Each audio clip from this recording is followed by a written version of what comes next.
Wa may yattaqillaha yaj'al lahu makhraja wa yarzuqhu min haitsu la yahtasib. Disitulah kita akan dikasih oleh Allah rezeki dari arah yang sama sekali kita tidak menyangkanya. Di Quran tidak ada basuh kepala, di Quran tidak ada mengusap kepala. Di Quran yang ada wamsahu biru'usikum. Sapu kepalamu. Sapu kepalamu. Itu perintah Quran. Apa yang kalian lakukan selama ini? Ambil air. Set. Surga. Tar dulu. Sapu kepalamu. Saya kasih tahu. Kalau sapu berarti pakai apa? Pakai sapu. Kalau nyapu cari yang bersih, cari yang kotor. Jawab dong. Cari yang bersih atau yang kotor? Nyapu itu selalu cari yang kotor. Karena yang kotor disingkirkan bersih. Alam semesta ini naturalnya bersih. Buang semua yang kotor, sisanya bersih. Kalau kalian nyapu cari yang bersih, udah salah. Makanya sapu kepalamu. Simboliknya ya disapu begini. Tetapi hakikatnya buang cara berpikirmu yang salah. Buang cara prasangkamu yang tidak bagus. Buang semuanya. Itu baru namanya nyapu kepala. Kalau wudhu yang kayak gini didawamkan terus, keren. Kalau kalian wudhu cuman segera cek, kentut, balik deui, hamur cai.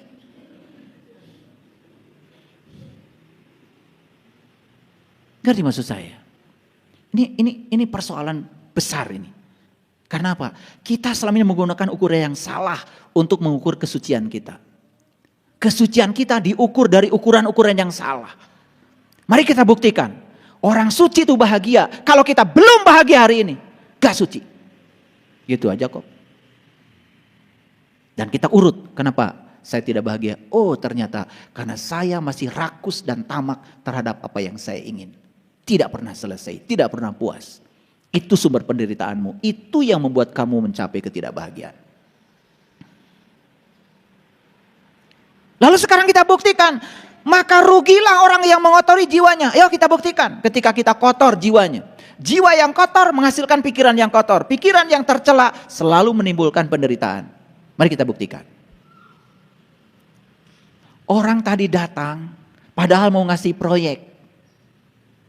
Assalamualaikum. Sebentar nih. Assalamualaikum. Kayak saya. Bukan dijawab Waalaikumsalam. Karena punya pengalaman kalau dia pernah pinjam uang. Dia lagi. Padahal hari ini dia mengasih proyek besar. Tapi karena sudah kotor jiwanya, kotor pikirannya, kemudian ngaharewos. Wartoskeun Bapak nuju kulem. Padahal eta si eta biar hudang kene. Lepas. Rugi enggak? Rugi. Padahal siapa tahu dia datang ke rumah kita mau ngajak kita makan enak.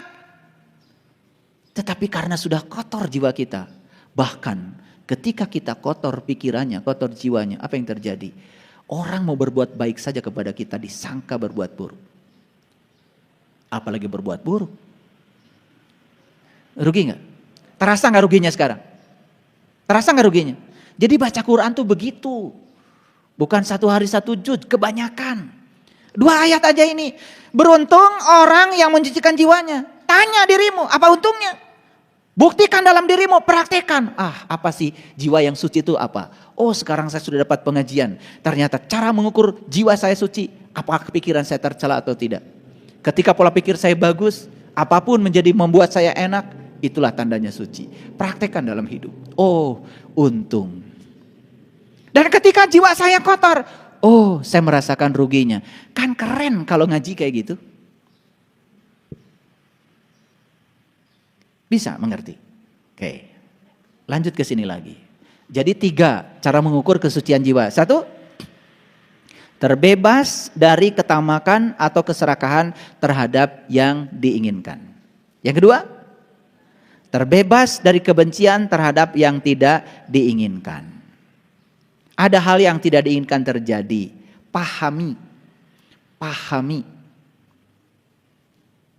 Dan ternyata pemahaman selalu menimbulkan ketenangan.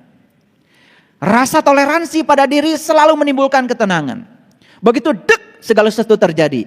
Oh, jangan-jangan saya sedang dilunasi karmanya oleh Allah. Terima kasih semesta. Sudah, saya terima saja seutuhnya, biar saya bisa melunasi utang karma saya. Saya tidak mau menciptakan utang baru. Saya juga tidak mau gagal melunasi utang lama. Selesai.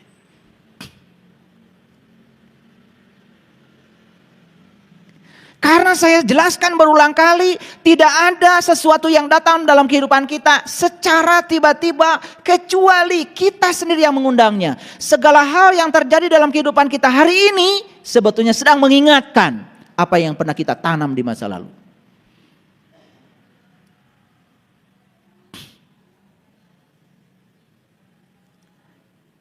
Yang ketiga, untuk mengukur apakah jiwa kita suci atau tidak, perhatikan saya. Apakah kita sudah terbebas dari kegelapan batin? Yuk, perhatikan saya. Gimana indikator kegelapan batin? 2. Orang yang gelap batinnya selalu 2. 1 salah persepsi, 2 salah proyeksi. Dia masuk ke ruang gelap, kemudian dia pikir di situ ada ular. Karena gelap, tidak kelihatan, tidak jelas, dia lari terpontang-panting sampai dia jatuh, sampai patah kakinya. Pertanyaan saya, siapa yang membuat dia itu jatuh dan patah kakinya? Apakah ular yang ada di gudang yang gelap tadi? Atau rasa takut dia terhadap ular yang menyebabkan dia jatuh? Yang mana? Rasa takut terhadap ular, siapa penciptanya? Kenapa dia takut pada ular padahal ularnya juga belum tentu ada? Karena ruangnya gelap. Paham? Sudah patah kakinya, dia datang lagi. Rek nenggel orai. Bawa panunggul yang besar. Jetrek, lampu dinyalakan. Dia baru sadar, oh ternyata tambang. Jadi semua orang yang dalam kehidupan ini gampang menilai, gampang menghukum, gampang berpersepsi, gampang berproyeksi. Padahal dia sendiri tidak belajar. Orang belajar agama dalam dinilai sama dia karena berbeda. Wah itu gak bagus, wah itu menyimpang. Itulah kegelapan batin.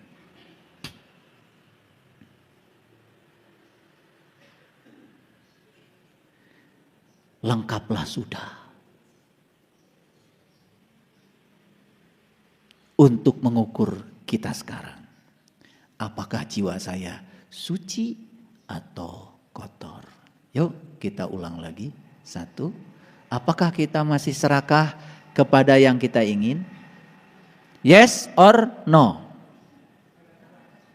Kadang-kadang. Berarti masih kotor. Kadang-kadang tuh kotor. Apakah saat ini saya sudah terbebas terhadap kebencian pada yang tidak diinginkan? Apapun yang terjadi sudah tidak mengganggu saya. Yes or no? Kadang-kadang. Yang ketiga. Apakah saya masih berpersepsi salah? Apakah saya masih melakukan proyeksi dan interpretasi yang salah terhadap segala peristiwa? 3 ini kalian pakai untuk mengukur. Ini keren sekali. Di situ kita akan sadar, oh ternyata ritual yang saya lakukan selama ini ternyata tidak membangun apa-apa terhadap kesucian jiwa saya. Buktinya saya masih seperti ini. Nah kalau sulit untuk menerapkan yang 3 ini, ada satu instrumen yang sangat keren. Ini dengan akurasi yang sangat luar biasa. Tanya diri kita, apakah saya bahagia atau tidak? Kalau bahagia, yes, berarti jiwanya sudah suci. Kalau masih uring-uringan, gampang mengeluh, gampang marah, konflik dengan banyak orang, Anda masih kotor jiwanya. Gak peduli tahajud jam berapa rakaat, gak penting bagi saya. Apakah tahajud tidak berkontribusi membuat jiwa yang suci? Yes, kalau sadar. Sekali lagi, kalau sadar. Kalau kalian tahajud, bahkan ketika ada masalah, saya yakinkan pada kalian tambah banyak masalahnya. Kata Allah, kalau kamu dikurangi masalahnya, nanti kamu berhenti tahajud. Karena kamu tahajud berbasis masalah, maka aku akan berikan masalah lebih banyak lagi.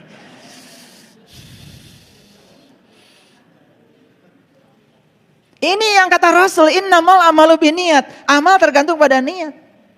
Hati-hati. Saya sering mengajarkan kepada kalian semuanya, kalau kalian berbuat baik, tolong jangan memikirkan balasan dari kebaikanmu. Karena apa?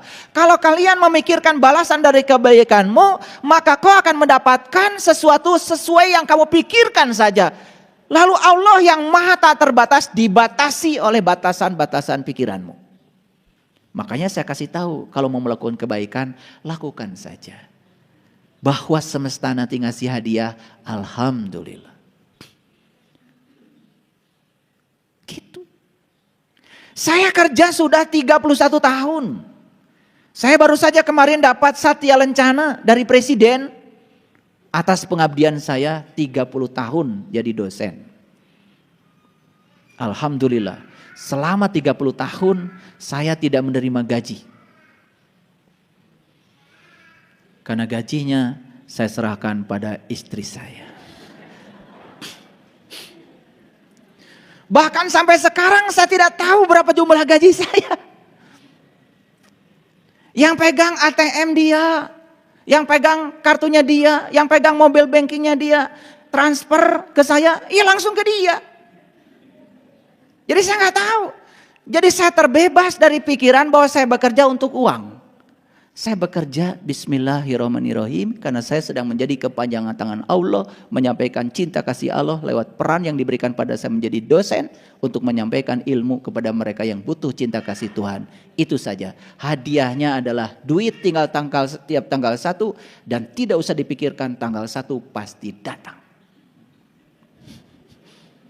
Keren nggak? Iya. Makanya kemana pikiran kita diarahkan, ke situ energi mengalir. Kalau saya percaya bahwa hidup saya adalah gaji saya, maka saya hanya akan mendapatkan uang dari gaji saya. Jadi kenapa saya punya uang dari tempat lain? Karena saya tidak memikirkan uang. Makanya disitulah yang disebut dengan wa may yattaqillaha yaj'al lahu makhraja wa yarzuqhu min haitsu la yahtasib.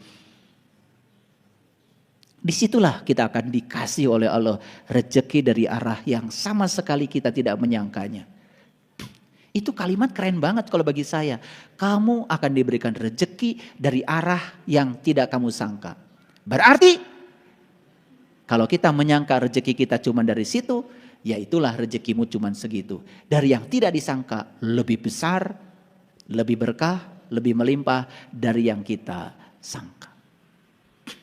Lihat orang-orang yang pikirannya kecil, berbuat baik selalu dikaitkan dengan apa yang dia dapat. Ya sekecil itu rezekinya.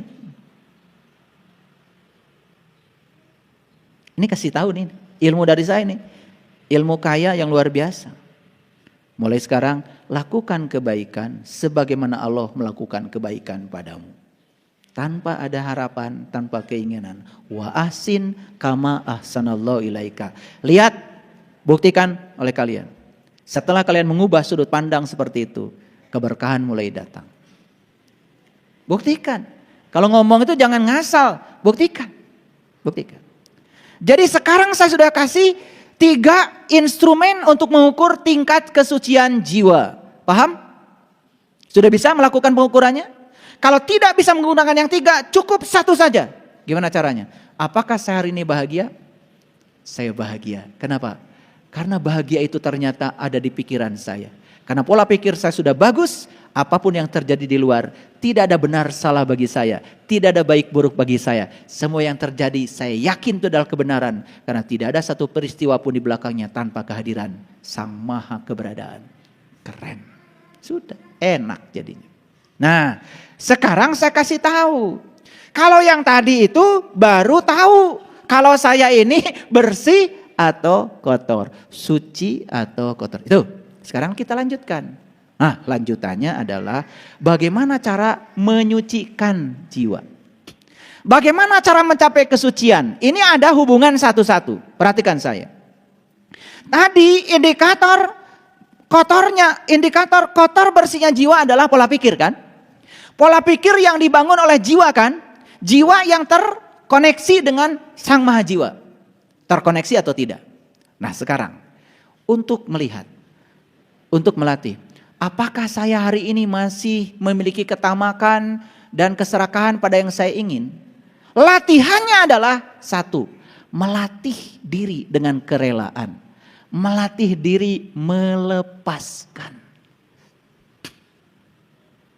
Dua yang harus dilepaskan, satu materi, dua imateri. Melepaskan materi menurut saya mudah. Walaupun masih banyak orang yang kesusahan.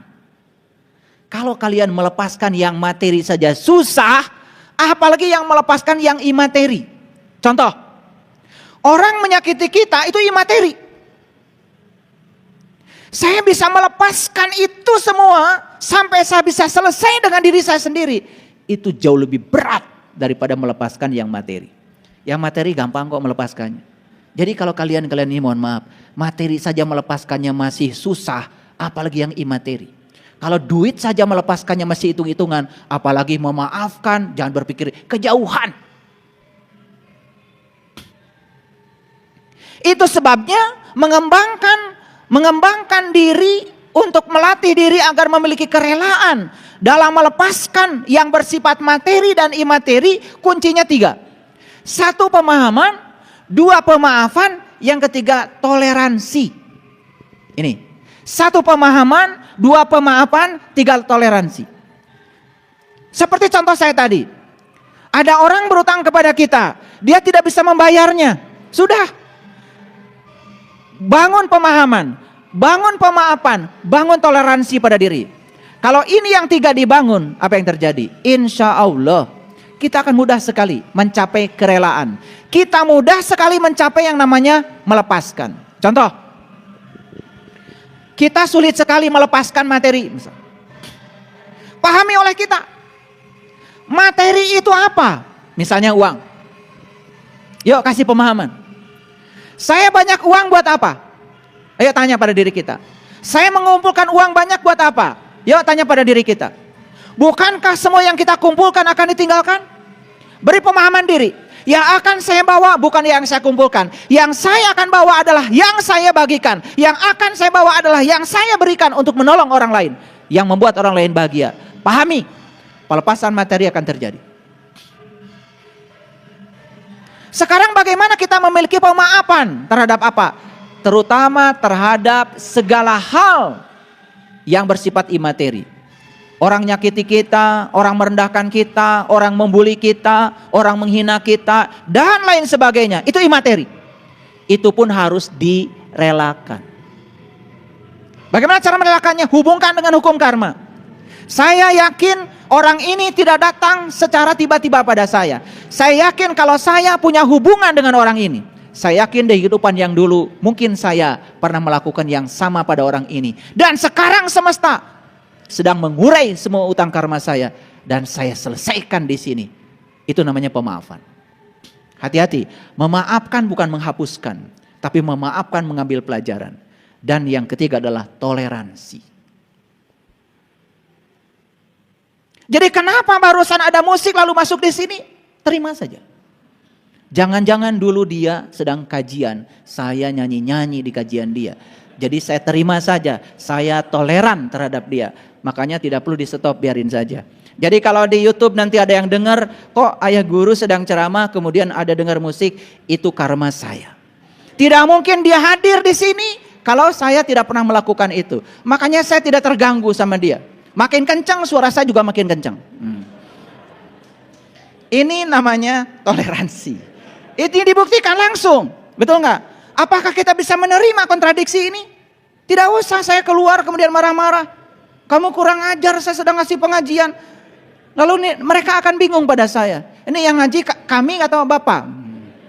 Yang sadar kami atau Bapak? Masa kita yang sedang ngaji katanya tingkat kesadarannya tinggi harus marah sama mereka? Biarkan saja, mereka juga cari nafkah kok. Tolong yang keluar kasih uang. Kasih uang. Jangan merasa terganggu dengan yang begini. Justru itu peringatan bagi kita. Jadi tidak ada sebetulnya yang mengganggu kita. Semua masalah akan menjadi masalah karena Anda masalahkan.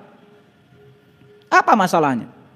Jadi kalau orang merasa terganggu nih nanti yang dengar rekaman saya, kotor. Ini ujian karena ini ceramahnya apakah jiwa Anda suci atau kotor. Langsung ada ujiannya. Apa enggak keren semesta itu? Luar biasa, kontan. Ya. Jadi ini kami sedang latihan, melatih diri dengan kerelaan. Yuk kita relakan. Jadi kalau tadi sempat Anda marah karena ada musik itu, kotor Anda. Saya aja yang ceramah enggak marah. Ini adalah praktek langsung dalam kehidupan. Yang kedua, untuk membebaskan diri dari kebencian terhadap yang kita tidak ingin, latihannya apa? Melatih diri untuk mengembangkan cinta. Wah, ini yang paling susah. Bagaimana cara mengembangkan cinta?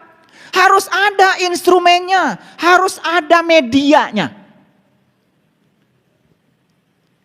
Satu-satunya media yang keren untuk mengembangkan cinta adalah hadirnya orang-orang yang tidak punya cinta. Jangan mimpi kalian belajar cinta dari orang yang penuh cinta. Keliru.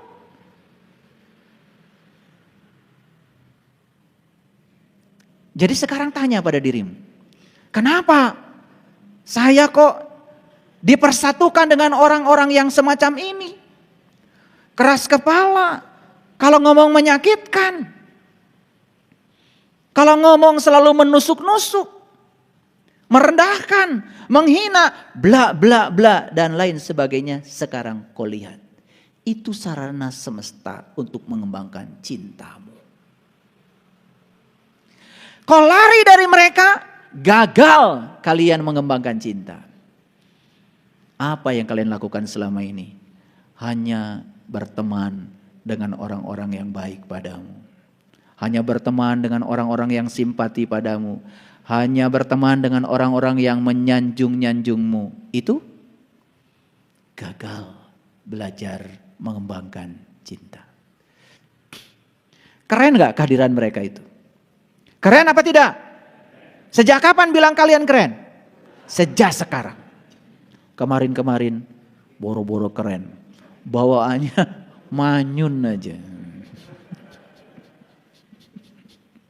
Baru tahu hari ini, ternyata ya Allah terima kasih telah Engkau hadirkan orang-orang yang luar biasa dalam kehidupanku. Ternyata ini adalah guru-guru yang sangat keren untuk mengembangkan cintaku.